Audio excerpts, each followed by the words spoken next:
Sekarang baru saja kita mendengar, baru kemarin ada keputusan DPR Undang-Undang Cipta Karya, Cilaka namanya, Cilaka.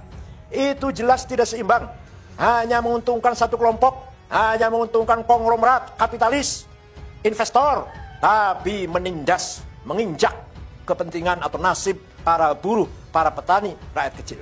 Kita harus punya sikap yang tegas dalam hal ini. Mari kita cari jalan keluar yang elegan, yang seimbang. Tawasud, kepentingan konglomerat ya harus kita jamin, keselamatannya, kepentingannya, tapi buruh dan rakyat kecil pun harus kita jamin. Yang menyangkut pertanahan, yang menyangkut kedaulatan pangan, yang menyangkut pendidikan. Pendidikan dianggap lembaga, pendidikan dianggap kayak perusahaan, seperti perusahaan. Ini tidak benar. Kita harus melakukan review, harus melakukan minta ditinjau ulang, tapi dengan cara elegan. Dengan cara anarkis tidak, dengan cara elegan kita harus bersuara demi warga NU, demi NU, demi wasatiyah, al-istimaiyah, moderasi dalam membangun masyarakat yang moderat. Tidak boleh mengorbankan rakyat kecil. Undang-Undang Dasar 45 yang masih jauh panggang dari api, apa istilahnya gitu ya, jauh panggang dari api, yang masih jauh dari implementasi. Undang-Undang Dasar 45 nomor 33 itu hanya tulisan di atas kertas, hanya tulisan hitam di atas kertas putih itu. Dicetak berulang-ulang, disebarkan jutaan lembar, jutaan sampler, tapi tidak pernah diimplementasikan. Bahwa kekayaan Indonesia ini kan alam ini untuk seluruh rakyat Indonesia. Apa itu sudah terimplementasi? Sudah terrealisasi? Sama sekali tidak. Sama sekali tidak. Bahkan yang kaya semakin kaya, yang miskin semakin miskin. Apalagi sekarang di era keterbukaan ini semakin bebas, liberal, yang diikuti oleh sistem liberal kapitalis.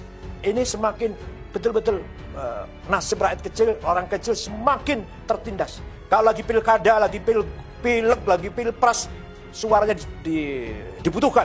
Rakyat kecil suaranya dibutuhkan. Tapi kalau sudah selesai, ditinggal. Mending kalau hanya ditinggal. Ya kalau ditinggal, didoni meneh, diludahin. Mending kalau diludahin, diinjak lagi. Jadi undang-undang pasal nomor 33, Undang 45 pasal 33 itu hanya tulisan di atas kertas. Hanya tulisan di atas kertas. Allah Subhanahu wa taala telah memberikan kekayaan alam Indonesia ini disediakan untuk mensejahterakan semua rakyat. Dan itu cukup. 260 juta orang ini cukup sejahtera kalau betul-betul dikelola dengan adil, dengan merata. Tambang, coba ada tambang gas, minyak, batu bara, boksit, mening, bahkan emas, bahkan berlian, bahkan nikel, apalagi latium apa namanya lah, banyak sekali tambang. Cukup untuk mensejahterakan perutnya, mengenyangkan perutnya 200 juta orang. Belum pula kekayaan hutan, belum kekayaan laut yang luar biasa Indonesia ini.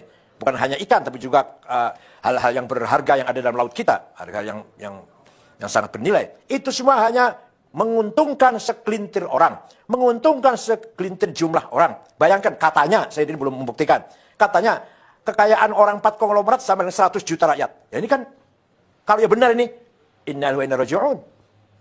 Coba kita lihat orang kaya, orang 50 konglomerat yang kaya ini. Apa ada orang NU? Satu pun tidak ada.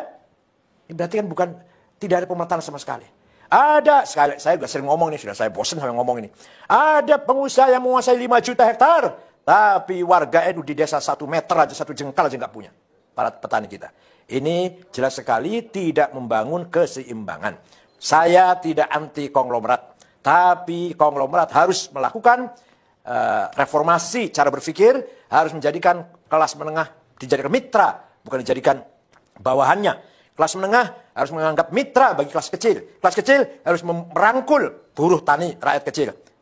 Fuqara wal masakin, syagholin, ummal, buruh kecil. Itu harus selalu bergandengan tangan. Tidak boleh konglomerat menganggap kelas menengah itu bawahannya atau sapi perahannya. Kelas menengah menganggap kelas kecil sapi perahannya, bawahannya. Dan kelas kecil jauh dari fuqara wal masakin, tidak boleh. Oleh karena itu sekali lagi, saya mengharapkan NU nanti bersikap menyikapi undang-undang yang baru saja diketok kemarin ini dengan kritik, dengan sikap kritis, tapi elegan. Tidak boleh menggunakan cara-cara anarkis.